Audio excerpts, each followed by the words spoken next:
Welcome, Mantua Township. Mayor Bob Zimmerman here for Mayor Message number 35. I'm here with a special guest, Issa, for Colorectal Awareness Month, which is in March. Lisa is a 16-year resident here of Mantua Township. She lives here with her husband, Chris, and her 15-year-old son, Carter. Lisa has an incredible story. She was diagnosed back in 2012 with stage 4 metastatic colon cancer at the very young age of 26 years old. At the time of her diagnosis, after seeking help from specialists, she was given only a 5% chance of survival. She's now 40 years old. Has beaten the disease and is in remission. And she's here to tell her story for Colorectal Cancer Month, to spread awareness, tell people about the challenges that she went through this cancer battle and what brought her here today as a healthy young professional. So I want to get started and have a few questions that we'll go over. Lisa, can you first tell our residents about your diagnosis in 2012? You had mentioned to me your son was a baby at the time, and you and your husband were talking about extending your family, and you had some things going on. Can you tell our residents about that and what you experienced and why you sought out help? So, like you said, yeah, our son was a baby at the time. He was 16 months old. And we were thinking about having another child, but I was experiencing some symptoms that I was worried about. And I thought, let me get this checked out before I get pregnant again. And those symptoms were easy to brush off, which I had been doing for a very long time, making excuses for them. And it was blood when I went to the bathroom and extreme fatigue. Very, very, very exhausted. And I think those two things people experience once in a while in their life, and they're like, oh, it's nothing. I'm just, I need to just sleep a little longer. Oh, I shouldn't eat that next time, blah, blah, blah. So I brushed them off for a long time, but as a mom, I just thought I need to be taking better care of myself. So um, let me get this checked out. So I went to the doctor. I went straight to a GI, and she was wonderful. She didn't like what she heard, and she said, "Okay, like let's do a colonoscopy," which I appreciated. She went right to that rather than telling me, "Let's change your diet. Let's try this med. Let's try that." She just she wanted to do the colonoscopy, and thankfully she did. So um, when I woke up from that, she told me that she found a tumor and that she was 99% sure it was cancer, which she did tell me. She's like, I'm not supposed to say that, but she's like, I just need you to know this is what I really do think. So go see a surgeon immediately. I'm going to send you for this test, that test. And after further testing, it it showed that the cancer had spread to my lymph nodes and my liver. So Wow. final diagnosis of stage 4 colon cancer. Wow, and it just had to be mind-boggling. And I want the residents to really uh, understand this. Like, you were 26 years old at the Mm-hmm. time, right? It's not like you were 40 like you are now, Mm-hmm. or 50, when Right. that diagnosis in today's times would be a little bit more accepted, right? Like at Mm-hmm. 26, you're starting your family, you're young. This is the last thing that's on your mind. Right. I think it's a good time to bring this up. You had mentioned to me that you had been experiencing these intermittent symptoms for quite some time. Yeah. Right? So it Mm-hmm. wasn't like months, it was years. Yeah, it started in college, and I just was like, oh, like I'm so tired. I was up studying, I was out partying, I'm exhausted from all of that. Or, the blood when I went to the bathroom, I was like, oh, like, I gotta change my diet in this way, that way, blah, blah, blah. But then it just continued to start to get worse. And then after I had Carter, that's when it really, like, it ramped up. Yeah. So moving ahead, Mm-hmm. can you tell our residents, now, you know, thinking this through, right? You had the symptoms, you were diagnosed. This had been, continuing for, presumably some time within your body. Mm-hmm. You're diagnosed. Now let's step ahead and talk about the treatments at stage 4. Mm-hmm. Tell me a little bit about, tell our residents about what you went through. Mm-hmm. The chemotherapy, the radiation, the surgeries, Mm-hmm. to survive, right? A 5% survival rate. Tell the residents about that.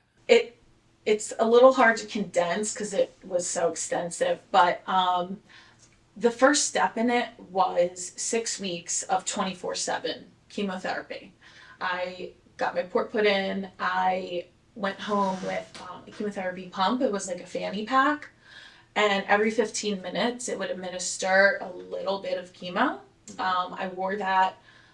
I slept in it, showered in it. It was 24/7. That was for 6 weeks. And then during that time, Monday to Friday, I went for radiation. Um, so that was the first step. So after those 6 weeks, I was exhausted. Then we did more chemo for a few more months. I had surgery where they took out part of my colon and I had a liver resection. And I woke up from that surgery with a colostomy bag. It was temporary, thankfully. Then I had more chemo. It was very hard to heal from the surgery with being on chemo.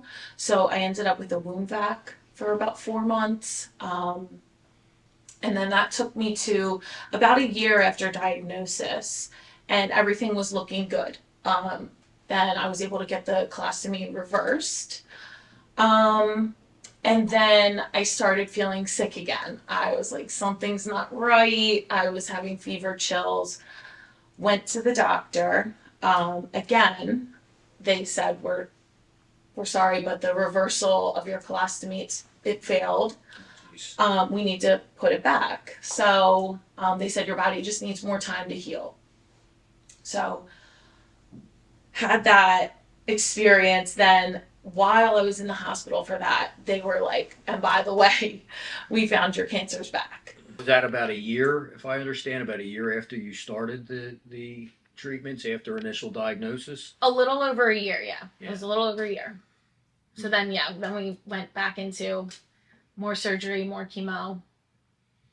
I can only imagine, and I can tell, by the tone in your voice and, the way you're speaking about this, it's not only the physical challenges, right, but the emotional roller coaster. You think you're on the right path to recovery, and then you get hit with another, wow, cancer's back. Yeah. How do you deal with that? And there are plenty of people that, are coping with a cancer diagnosis and going through these treatments like you did. Can you tell our residents, and those specifically that are battling, this horrible disease today, how do you cope with something like that? And again, at 26, that's the thing I keep having to emphasize.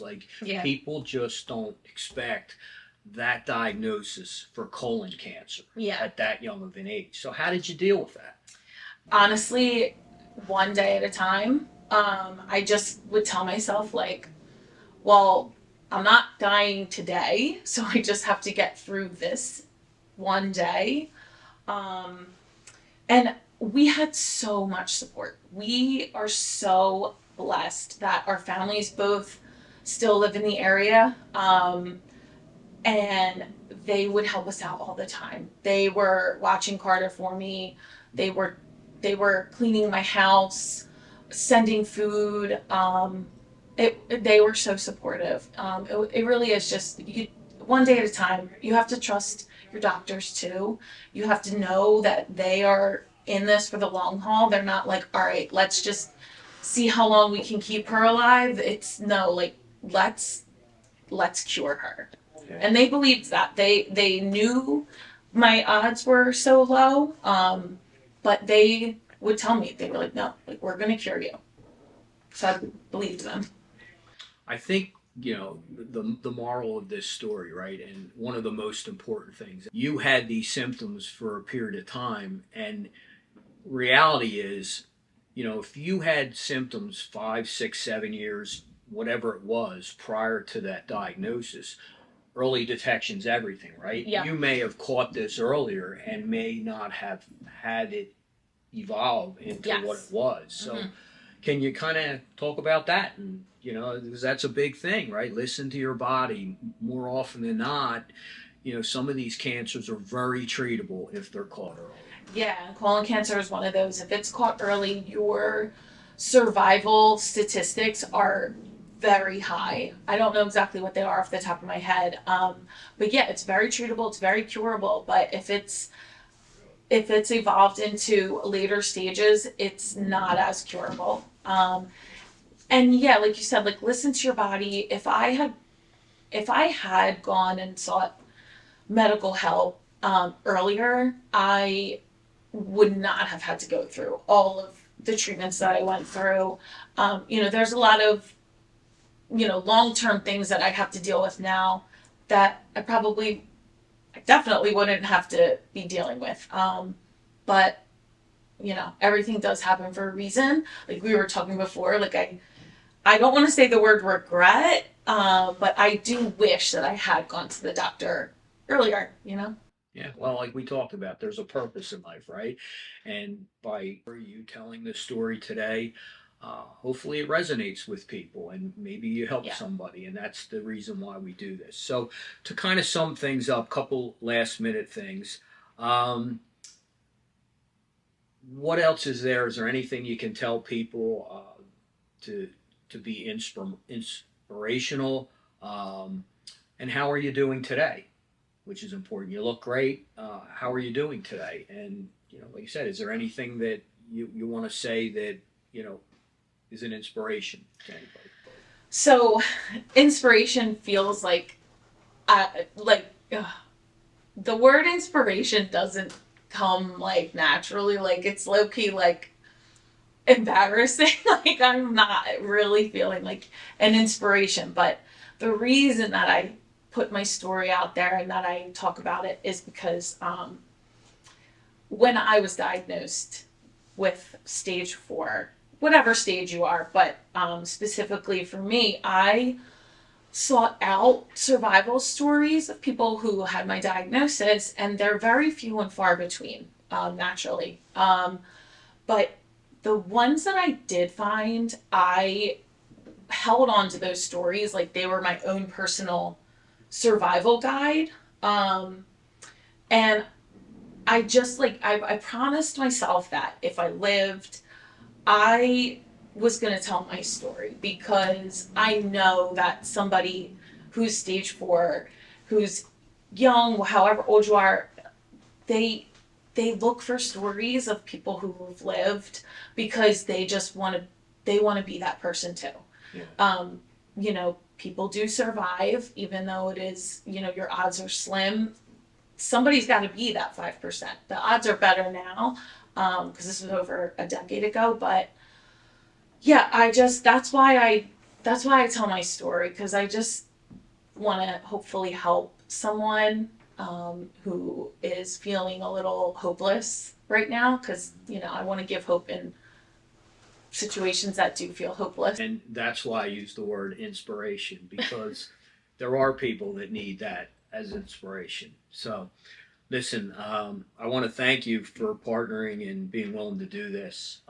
It's great to hear your story, and I think it's wonderful that our residents are going to have an opportunity to learn from your situation. So before we finish, Lisa, you have something coming up called the Booty Ball on Saturday, April 18th. Would you like to tell our residents a little bit about this fundraising event for this worthy cause? Yeah, so the Booty Ball is a gala that we put on where we raise funds for colon cancer research, local patients, support for families, and it's held on April 18th. We get a lot of residents, individuals, our friends, families, small businesses who donate items, services, gift cards, whatever it is, for us to auction off, and that's how we do raise those funds.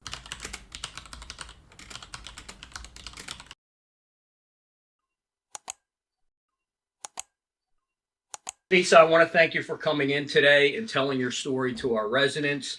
And as far as our community is concerned, I want to thank you again for allowing me to serve as your mayor.